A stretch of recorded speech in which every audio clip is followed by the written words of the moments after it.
Joining me now, first-class father, Ross Patterson. Welcome to First Class Fatherhood. How you doing, man? All right, let's start right here. How many kids do you have, and how old are they?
I have two children currently. There's probably another 7 to 9 that are out there that I don't know about, like Future or Cromartie.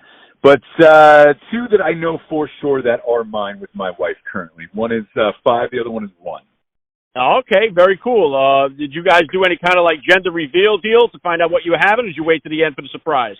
No, man, I was one of those dads who was like hell bent on knowing what the gender was, like as soon as possible. Like day 3, I wanted to know.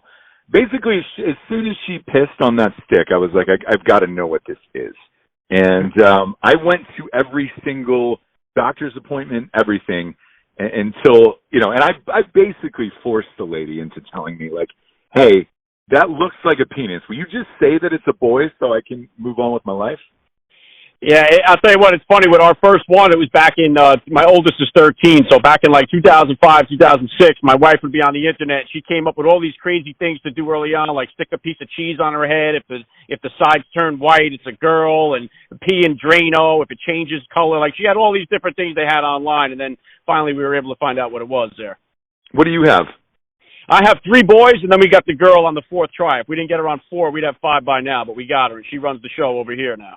Really? So your wife was just like, hey, man, I want a girl at no matter what cost, and you were down with that?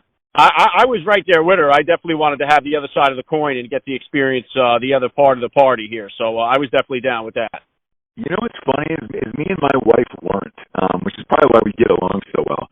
She was like, look, I only want boys. Girls are nightmares. And kind of like you said, running the show already. Like, our friends who had girls were like, hey, man, they're awesome, and they'll be the love of your life. And the hashtag daddy girl thing is or girl dad is real, and it's a beautiful thing or whatever. And then when they hit teenagers, it'll be the worst experience of your entire life, and you want to kill yourself every day. And so my wife was just like, man, I've heard too many stories. I just want boys. She's kind of a tomboy, so we had 2 boys, and that was it. We walked away. We're not having it anymore. All right. And listen, Ross, if you could, man, please just take a minute here to hit my listeners with a little bit about your background and what you do. Yeah, man. So, I got my start doing, like, stand-up when I was 16 years old out of Atlanta. I always knew I wanted to be an actor and, a comedian and stuff like that. And I went to school for it, studied journalism at Ohio State, and then went to NYU after that and did acting. And then I jumped right in it. I knew I wanted to write, and I knew I wanted to star and stuff. Directing and producing came a little later on in life, but I initially got started off doing like a series of like teen movies. So I started in The New Guy, Accepted, like House of the Dead, things like that. So like my first 10 movies, and then after that, I kind of reached a crossroads where I think it was like 30, and I got an offer to be on this ABC Family series, and it was to play a college kid. So I always looked younger than I was when I was doing these movies, and like, you get to a certain age and you start to feel bad about it. Like when I was in Accepted, I think I was like 27 or 28. And, you know, I was with like Blake Lively, who was like 18 years old, and Jonah Hill, who was like 20, and things like that. And I was like, I'm a little older than these people. Like it was starting to feel weird at that point. And I got offered this college show for ABC Family when I was like 30 years old, and it was a 6-year contract. And technically that wouldn't have put me out of college, so to speak, till I was like 37 years old. And I didn't want to be one of those people who just took the money and then try to get fired off the show. I saw it happen to Katherine Heigl on Grey's Anatomy, and it was just like, because all these TV contracts are 6 years. So I said no, and I passed on it. And since basically all I was getting was like teen movie auditions and things like that, I decided to fire my agent, my manager, open up my own production company, and then write and star and direct in the movies that I wanted to do comedically. So that's what I did. And then I, along the way, ended up selling like, I want to say like 19 screenplays, and then I've rewritten a bunch, like big budget movies, you know, more or less like ghostwriting credits and things like that. And then I started writing books. My wife got pregnant, and I ended up writing the first ever romance novel for dudes. I was doing a press tour for a movie, and I do a bunch of impressions. And so like a couple radio interviews in a row, they were like, "Hey man, can you read me excerpts of 50 Shades of Grey as Morgan Freeman?" Which I was doing. So I was like, there she was, lying on the bed, and he whipped her. You know, things like that. And I was like, finally, like after the second and third one, I was like, man, I'll just read this book. So I ended up reading the 50 Shades of Grey book, and I called my agent, and he had asked me to write, you know, I had a bunch of agents along the way that asked me to write books forever, but it was too time consuming, and it seems like, since I was doing so many movies, I was like, man, I don't know if I have time for this, and it's a lot more difficult than writing a screenplay. Like one book is the equivalent of writing like 5 movies, to be honest with you. And my wife got pregnant with our first son, and she had asked, she was like, hey, would you mind taking some time off to spend with me, so that way, you know, you're not off shooting a movie while I'm going through whatever I'm going through. Because she didn't know. You know, it was our first child, and she didn't know what she was going to be experiencing. So I was like, yeah, in the meantime, I'm going to write this book. So it was called A Knight's Cries While He Rides the Steed. It was the first ever romance novel for dudes. And Simon & Schuster ended up buying it, and it ended up blowing up. I wrote the sequel to that, and then I wrote one of my co-hosts on Drinkin Bros podcast, Matt Best. I ended up writing his biography with him.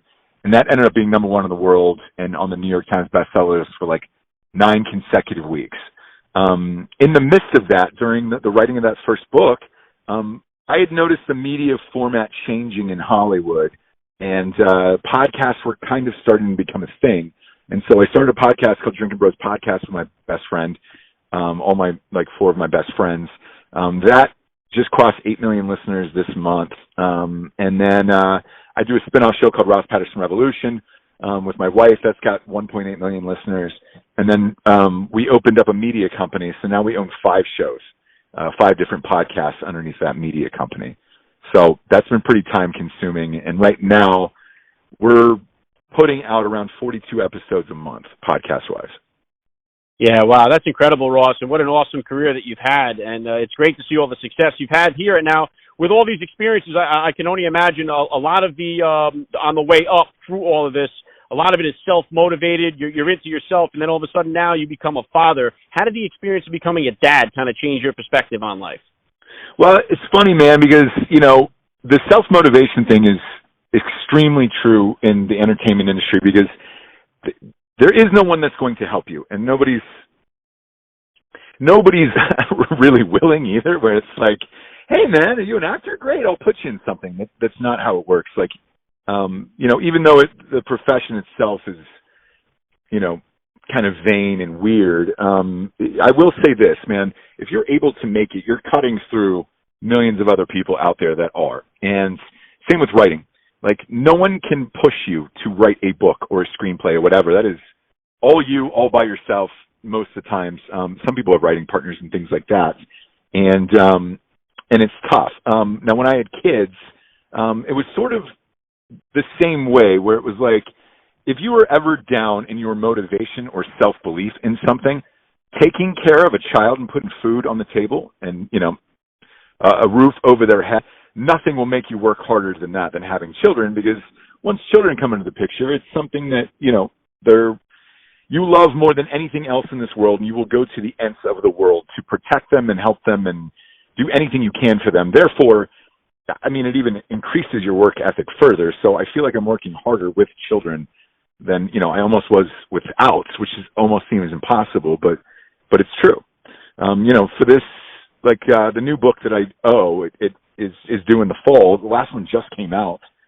It just got off the New York Times bestseller list in November, and I already owe another one in August, and it's like I'm writing that at night, doing podcasts in the day, and then, spending time with them as soon as I come home from work. So that is always in the back of your mind when you have children of, hey, man, I've got to keep my foot on the gas because I want them to have the best life possible, or a life that you didn't have necessarily. Yeah, very well said. And Ross, what you said there earlier about, the trajectory of Hollywood changing, it's awesome now that the opportunity is there for everybody to kind of speak their own mind and have the ability to put out their own podcast, their own, version of how they see things unedited, in a sense. A lot of people ask me this, and I'm not really sure how to answer it. I'm curious to see how you would answer. Where do you see, I know podcasts, I kind of got into this just as they were starting to really become so popular. Where do you see the podcast industry going 5-10 years down the line? Where's this all heading? Yeah, look, I can tell you, because I've taken these meetings for a while, and we've had massive offers, right? Like 7-figure offers of buyouts. And that's what's happening right now, currently in the podcasting landscape. So you take a company like Spotify. This year alone, they're spending $500 million acquiring podcasts. They're going to people like Amy Schumer and saying, hey, here's $1 million. Create a podcast that is exclusive to us. Kevin Hart, they just signed a deal with The Ringer. They just signed a deal with, and then in particular, media companies. So, like Barstool Sports. Barstool just sold 36% of their company for $150 million. That means their current valuation is $450 million for their company. Wow. And, before that, the Chernin Group had already put in $17 million and owned about 51% of it. And, within 3 years, they were able to triple that investment without doing anything, really. Because there is no comedies being made in Hollywood anymore, with the Me Too movement and the fucking cancel culture and all that stuff that's going on, podcast is the only unedited, unfiltered way to get comedy or share opinions, or find shared opinions that are on the same level as you are. My humor is extremely crass and dark and over the top, and I love that. I cannot get that through movies anymore. I can't even finance these movies anymore that I used to make. And it is for the reason of, the reasons of what I just said. However, podcasts are free, man. You can say whatever you want. And if you're going to make them financially viable, there is sponsors out there that are willing to do that. All of our sponsors, the one rule is, hey, man, I read it however I want to. And you can't stop me from what I'm going to say, because I know that's what the listeners want. Right? If I give a straight read, it's not going to be the same, read or the same type of tone as the rest of my show. So listeners will be pissed off about it. And the sponsors have come around to that. And eventually, here's where I see it going way into the future. Is Spotify is trying to become the Netflix of audio. They've already stated that in numerous meetings I've had over there. They don't even want music anymore. Because they don't want the royalties for all of these songs and all that shit. They just don't want to deal with it anymore. So what I think is going to be happening is I think personal companies are going to be buying out individual podcasts and giving them equity inside the companies. I know Onnit did it with Joe Rogan, and I think that is going to be the new future. And some of the sponsors that we're dealing with now are bigger, where they don't want a promo code for anything. It's just like, hey, man, here's a product. Just have it on your show because it's cool to be on your show, and we'll pay you X amount of dollars to do that. But I would say way in the future, individual companies will start buying out shows. In the next 5 to 10 years, it's going to be all Spotify and iTunes buying out shows, and Luminary. Luminary is offering $1 million per show as well, but they're on behind the a paywall platform where a Luminary you have to subscribe to like a Netflix where it's like $11.99 a month. we're not going to do something like that because it's, that's going to turn off half of our listeners, and we don't want to charge them for it. We make enough money off of sponsors that it's not necessary. Now, if somebody like a Spotify came in, backed up to the truck and said, hey, man, here's, I don't know, let's just take that murder show. I think they got $4 million a year. We would definitely do that because Spotify is still free, and so is iTunes. So I don't hold a loyalty to iTunes or anywhere else. As long as the listeners can get it for free and somebody's willing to pay for it, we're down with that. And that is currently happening, and we've had a bunch of offers on the table for that. But in the future, I think it is going to be companies that are just straight up buying out people. We were approached by one already that was a company that I'd never even heard of, and they were like, look, we want you to sell like outdoor stuff and jackets and, hunting equipment and all that stuff. And you're only going to read for like the 7 or 8 companies that we own. And it's like, oh man, well, that's different. I've never heard of something like that. That I think is going to be the future, depending upon what you do.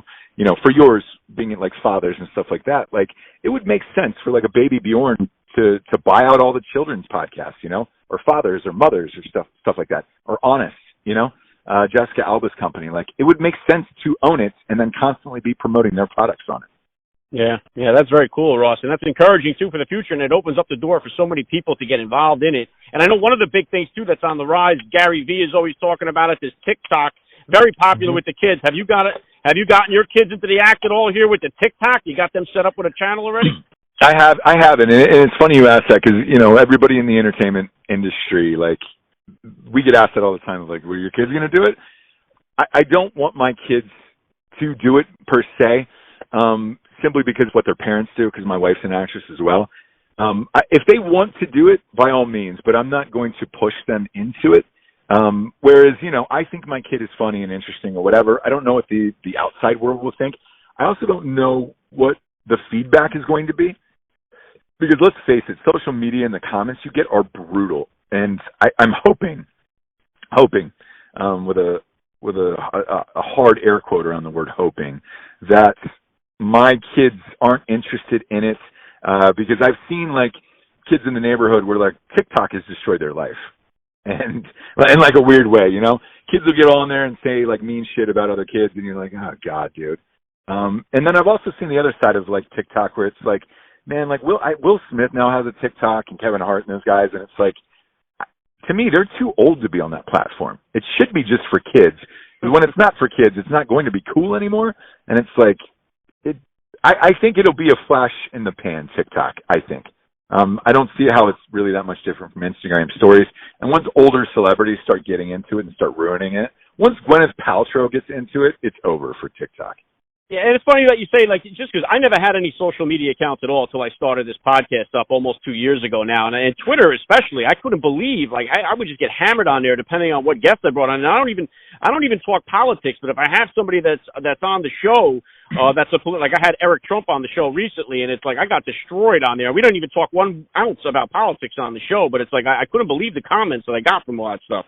Yeah, man, and it's, Twitter is hell on earth, essentially. Like, it's, you don't know what's real, what's not, what's for politics, what's not. Like, you take your Eric Trump interview, a lot of those are just bots or paid people to come on and argue with you about politics because it'll, be some way tied to or connected to or hashtagged to some other agenda they're pushing. And it's like, man, I don't even know who's real and who's not real on Twitter. And it's a place to go and rage and vent and hate the world. And it's like, again, I don't want hopefully my kids exposed to it until they're older, but, I'm also not going to prevent them from that. So, but it's one of the, social media is a necessary evil for having podcasts or books or things like that. And look, man, I would say that's one of my biggest regrets is I was late to the social media game. When I was coming up, starring in all these movies, they were like, look, do not put any of, your personal life on social media whatsoever. You want to remain a mystery. So that way people can believe you in all these roles you're doing and things like that. And then one night, I got a phone call from like a panic publicist in like 2013. It was like, put everything out there. Everybody needs to know everything. And I was late.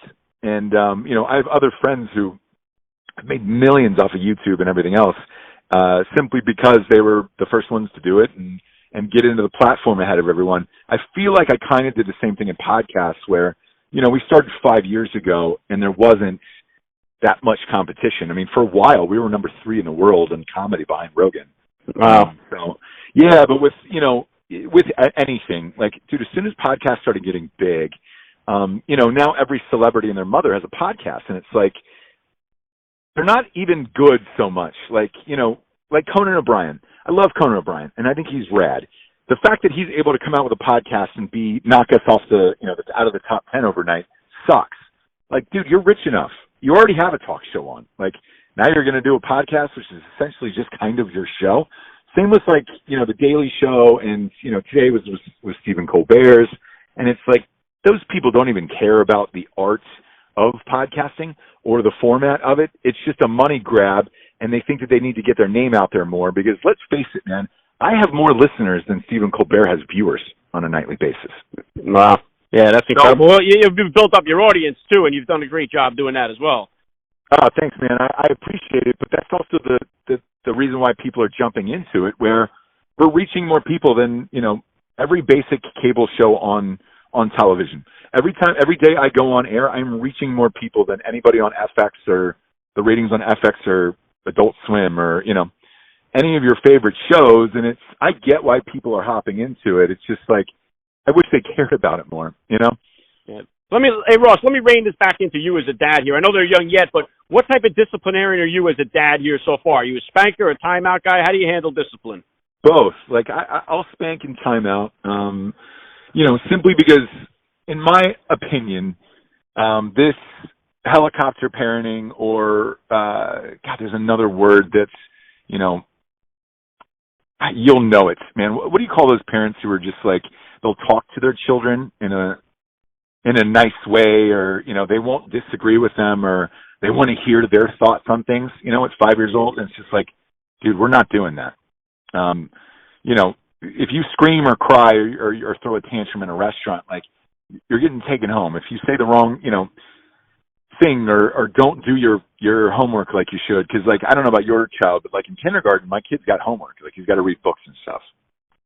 And if he talks back and things like that, like, yeah, you're going into timeout.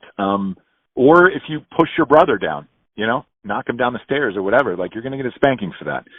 Some parents aren't cool with that. Like, that's how I was raised, and that's what I believe in, so that's what I do. But, it's a different world as far as parenting goes, and I've seen it both ways. And I haven't seen it in a positive way for just sitting there and letting your children do whatever they want. I've seen it in a positive way in the other. So that's what me and my wife believe in. Is that right for everybody? Not necessarily, but that's what we do.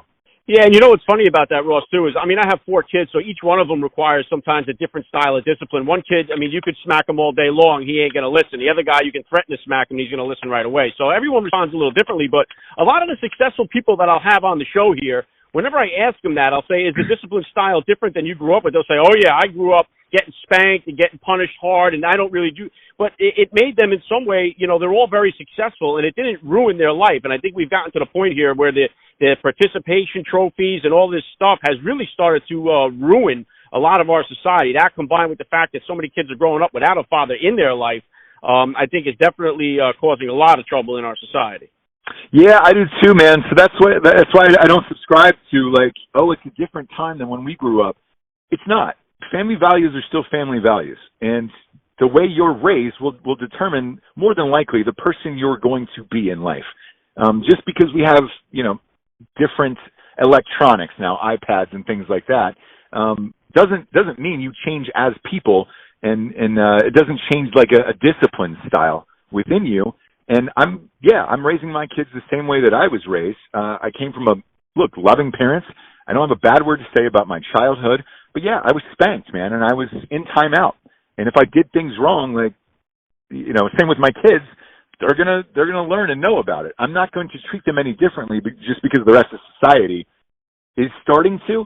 And I just hate this soft mentality that is kind of out there in the world today, where it's just like, man, if you rate them like that, first of all, they're going to run all over you and do whatever they want. Second of all, they'll probably be living in your house until they're 33 years old, which is not healthy either. Yeah, I think there's definitely an issue with it, and and hopefully it's stuff like this. The conversations can start to spread more about the problems that it is causing. I mean, my father. I mean, there was a generation gap there. My dad had me when he was 50 years old, so he was born in 1930. So he grew up with a completely tremendously different discipline style. And then obviously it's a lot different the way I am with my kids. It's not that extreme, but I think that old school style of parenting, I think a lot of it is necessary, and I think a lot of it would start solving some of the trouble that we see here. And has becoming a dad, has that changed at all your trajectory of the type of content that you're producing? No, and it's tough. Like before I got started, because my content is extremely aggressive comedically across the board, movies, books. I mean, not this last one, but the book before was banned on Amazon for like 3.5 weeks before it got overturned, just because of how graphic the content was. I always said I did not want a father to affect what I thought was funny comedically in the world, and I've stuck by that. And I'm sure there will come a point when my son is 13 years old and catches a movie that I did or listens to a podcast, or sees a video on YouTube and he's like, "Dad, what the hell, man?" And then I'll sit down and explain to him what I do for a living and why, and also what I think is funny to me personally. And I was very adamant about that when I had kids, and I talked to my wife about it too. I said, "Look, I don't want to change what we're doing content-wise just because we have children." I have a lot of friends who have changed that, and I would say their careers suffered for it, because once you switch audience-wise what you used to do, and that's how you developed your fan base, well, chances are that fan base is going to leave. And so I was very adamant about not going soft with my content, even though I had kids. Now, do I let them listen to it or watch it? Absolutely not. When they come of age and they find it on their own, fantastic. But as a parent, I don't let them listen or watch it. But later on in life, yeah, I'll sit down and explain to them why Dad does what he does and why I think it's funny. Yeah, very well said. And Ross, what was the transition like for you going from one child to having two? Boy, it was night and day, man. It left less time for me and my wife, and it was hard. It was really hard because both of our kids, when they were babies, were, and look, I have a 1.5-year-old now. They were difficult children. They were colicky, so and I don't really know why. There is no explanation for it, obviously, and it clearly didn't affect my oldest one as he got older, because once they he wasn't a baby anymore. He's the nicest, sweetest child on the planet. I also don't believe he's mine because of it, but it's great. But having a second one that was just as colicky as the first, with our work schedules picking up, in particular, my wife has a spinoff show and that exploded, Drinkin Broettes, and it's like, it's tough, man, because now you're dealing with two instead of one. I will say this, well, the gap of 4 years in between the two children has helped. But look, you have less time and all that other stuff. And not that I'm going to bitch about it either. Like, I love both children and I'm amped. And it's cool that, he's got a brother and all that stuff. So, I'm amped about it, but it's definitely less time with one another. And it puts a strain on your relationship for a little bit. Yeah, and I hear you with the colic. My oldest was the only one that we had that had that colicky stuff. We had to get him that Neutron Magene orange can with the bunny on it. It was like $10 a shot. Dude, yeah, all that stuff, man.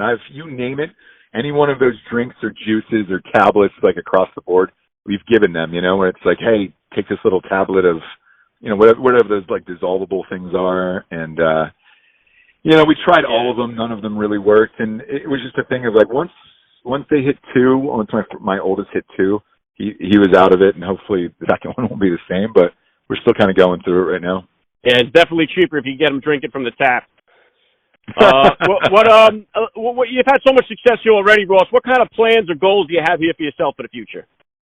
The media company is the biggest one right now. The power in, being able to reach between the 4 shows that we have now, we're essentially reaching 11 million people a month, 11 to 12 million people a month, and expanding it and giving people their own voice that I think are talented, who fit within our mold. We just signed Dakota Meyer last week, Medal of Honor recipient, for his own show. And Derek Wida we just signed, who's massively talented. And just giving people a voice and building a network of people who believe in the same things that you do and find funny is important because, man, I loved comedy movies more than life itself, and that's why I even got into the entertainment industry and became a stand-up and all stuff early on. And once that went away, the comedic films themselves, like, it was a downer for me. So I truly feel if you're going to get the most aggressive comedy you can right now, it is through podcasts or maybe Danny McBride's show, The Righteous Gemstones, but that's about it these days. So that's kind of my main focus. And then, the ultimate dream would be to have my books turned into a series for HBO. The third one comes out this fall, and that would be the end-all, be-all. So I think that will eventually happen at some point, but we'll see. I could have pissed somebody off politically or said something along the ways that would prevent that. I don't know anymore. Like, networks and studio execs have gotten so over the top with, tweets in your, from 10 years ago and things like that it's like, man, I have no idea what I did or said 10 years ago. You know what I'm saying? Yeah, very cool. Yeah, I respect the vision. And you mentioned Dakota Meyer there. I was fortunate enough to have him on the show as well. He's a top-notch guy all the way around. So, dude, one of the most genuine, honest people you will meet. And, man, he is a hell of a talent. And his podcast needs to become bigger. So we just signed on with him to help him with that. And he's been a close friend for 5-6 years now. So I know his whole story, and he's a great dad. Loves his kids more than life, same as me, and we share the same values. Yeah, awesome. I can't wait to see where that goes for him. Last thing I want to hit you with here, Ross, I love to ask all the dads that I get on the podcast, what type of advice do you have for the new dad or for that about-to-be father who's out there listening? Whew, that is a big, big question. The advice that I have is no matter how many people you ask, how many current dads you ask, you will be completely unprepared for it. And you will do things and have failures with being a father that are unavoidable just because you're a new parent. And no matter who you ask, you will still be unprepared for the task at hand of being a father. And I will say it is the greatest job in the world, and it is the greatest joy you will ever have is being a father. And it's amazing and has completely changed my life for the better in every way. But you will be unprepared, and there is truly nothing like it on this earth. So you can ask as many questions to all your friends as you want, but you won't know until literally the second that baby pops out and the nurse hands it to you of what it is like to be a father. And you'll never experience anything like it. Yeah, very well said. I love the message. This has been an honor for me. I got to say, Ross Patterson, you're a first-class father all the way, and thank you so much for giving me a few minutes of your time on First Class Fatherhood. Absolutely, man. Thanks for having me.